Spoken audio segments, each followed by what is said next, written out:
राधे राधे। चलिए आज हम आपको बताते हैं कि भागवत गीता का ज्ञान कितने मूल सत्यों में निहित है। हमारे साथ मिलकर बोलिए राधे राधे। भगवत गीता की विषय वस्तु में 5 मूल सत्यों का ज्ञान निहित है। सर्वप्रथम ईश्वर के विज्ञान की ओर, फिर जीवों की स्वरूप स्थिति की विवेचना की गई है। ईश्वर का अर्थ नियंता है और जीवों का अर्थ है नियंत्रित। यदि जीव कहे कि वो नियंत्रित नहीं है अपितु स्वतंत्र है तो वो पागल है। जीव उसी प्रकार से कम बद्ध जीवन में तो नियंत्रित ही है।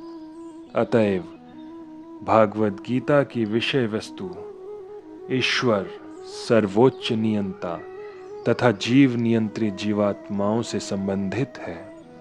इसमें प्रकृति, काल तथा कर्म की भी व्याख्या है।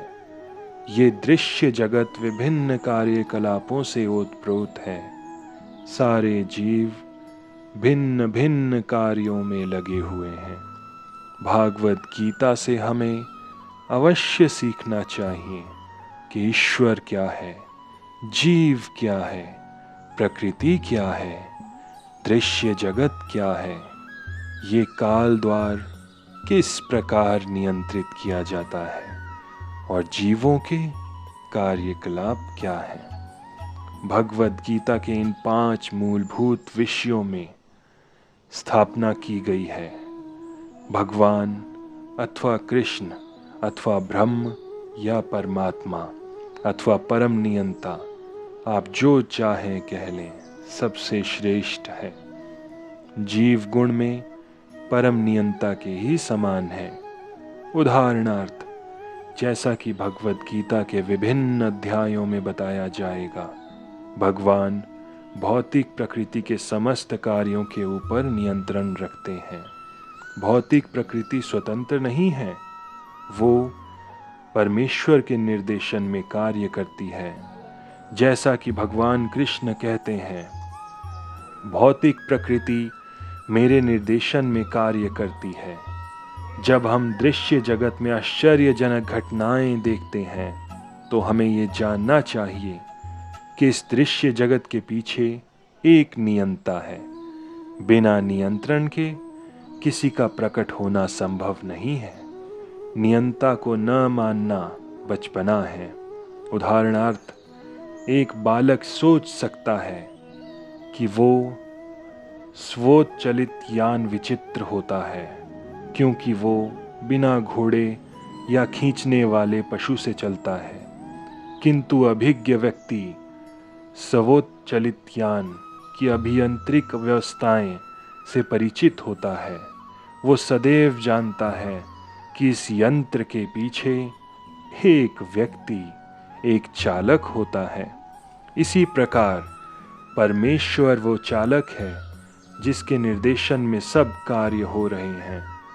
भगवान ने जीवों को अपने अंश रूप में ही स्वीकार्य किया है। जैसा कि हम अगले अध्यायों में सुनेंगे, सोने का एक कण भी सोना है, समुद्र के जल की बूंद भी खारी होती है। इसी प्रकार हम जीव भी परम नियंता ईश्वर या भगवान श्री कृष्ण के अंश होने के कारण सूक्ष्म मात्रा में परमेश्वर के गुणों से ही युक्त होते हैं। क्योंकि हम सूक्ष्म ईश्वर या अधीनस्थ ईश्वर हैं, हम प्रकृति पर नियंत्रण करने का प्रयास कर रहे हैं। जैसे कि वर्तमान में हम अंतरिक्ष या ग्रहों का वश में करना चाहते हैं, और हम में नियंत्रण रखने की ये प्रवृत्ति इसलिए है क्योंकि ये श्री कृष्ण में भी है।